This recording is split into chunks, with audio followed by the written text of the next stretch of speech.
नमस्कार, आप देख रहे हैं JLK मीडिया। मैं हूं आपके साथ बंटी डीका। आपको बताते चले कि कुछ दिन पहले ही एक JKSSB वालों ने एक एग्ज़ाम करवाया है, जिसको लेके कुछ धांधलियां सामने आई हैं। हमारे साथ जो जम्मू यूनिवर्सिटी के कुछ छात्र हैं यहाँ पे बैठे हुए हैं, उनसे बात करने की कोशिश करते हैं।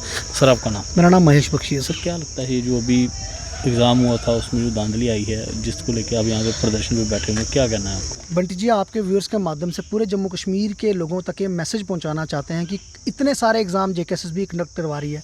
फाइनेंस अकाउंट असिस्टेंट का, पंचायत अकाउंट असिस्टेंट का, असिस्टेंट रजिस्ट्रार का, सेल टैक्स का, फाइनेंस सब इंस्पेक्टर का, इतने सारे एग्ज़ाम कंडक्ट करवाए, लेकिन किसी पर भी कोई भी शंका की नज़र से नहीं देखा जाता, क्योंकि रिज़ल्ट जो है बिल्कुल ठीक बनाया जाता है और बच्चों को पता होता है इतना मेरिट जाएगा, इतने हिसाब से रिजल्ट होगा। बच्चों ने मेहनत की है, उस मेहनत का रिजल्ट वो देखते हैं तो किसी को बुरा नहीं लगता। पर JKPSI का एग्ज़ाम जब से रिज़ल्ट आया है, सबको कहीं ना कहीं एक बड़े लेवल पे पता है, और हमारे देश के भावी अखबारों में, जिनकी अखबार में छपा होगी कोई क्रेडिबिलिटी होती है, उन्होंने तक ये छाप दिया। और जिस इलाके में, अखनूर को मैं स्पेसिफाई करूँगा, वहाँ पर कुछ चंद सेंटर्स में और वहाँ के कुछ जो स्टूडेंट्स हैं, 200 से प्लस बच्चे हैं, उन्होंने टॉप किया है। 120 प्लस बच्चे और 40 से ज़्यादा सगे भाई बहन हैं।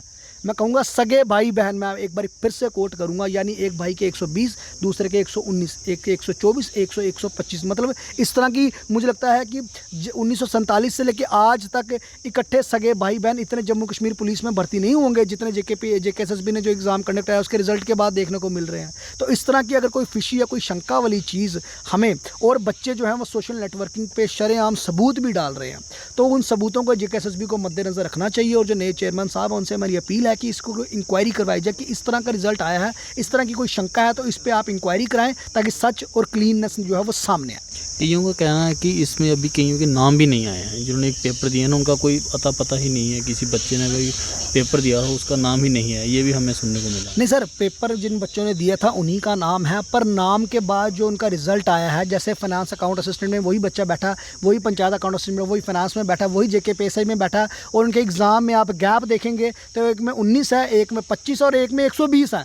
मतलब इस तरह का बाउंस, इस तरह का गैप जो है वो किसी भी लेवल पे जो है वो पॉसिबल नहीं है। इस तरह का जो बाउंस है ये हमें शंका की एक नज़र से देखने पे करता है। और इस तरह की गतिविधि, इस तरर का रिजल्ट एक बार हिमाचल प्रदेश में भी पाया गया था कांस्टेबल के एग्जाम में, और बच्चों ने सबूत जब रखे थे उसके बाद वहाँ पर इंक्वायरी हुई थी, इंक्वायरी के बाद पेपर रद्द किया गया था। तो आपने भी एग्ज़ाम दिया था? बिल्कुल एग्ज़ाम दिया था। तो और आपका क्या रन स्केल रहा? जी, मेरा 80 के करीब स्कोर रहा है। हमारा किसी इंडिविजुअल पे कोई टारगेट नहीं है बंटी जी, किसी भी इंडिविजुअल को लेकर कभी भी कोई शिकायत नहीं है। शिकायत यह है कि एक ही इलाके से 200 प्लस बच्चा 120 प्लस नंबर कैसे ला सकता है, पॉसिबल ही नहीं है। और अगर हमें कोई शंका है तो इंक्वायरी कराने में दिक्कत क्या है?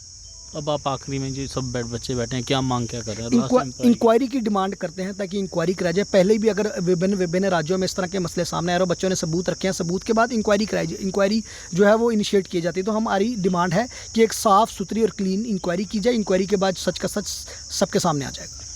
तो जिस तरह आपने देखा कि इनका सिर्फ यही कहना है कि इनको जो एग्ज़ाम हुए हैं उसमें ये इंक्वायरी चाहते हैं और कुछ नहीं। अब इस सब पे आपकी क्या राय है, हमारे कमेंट बॉक्स में ज़रूर रखें। देखते रहें JLK media. For more updates, do subscribe our YouTube channel and don't forget to hit the bell notification icon. And if you are watching this video on Facebook, do follow our Facebook page.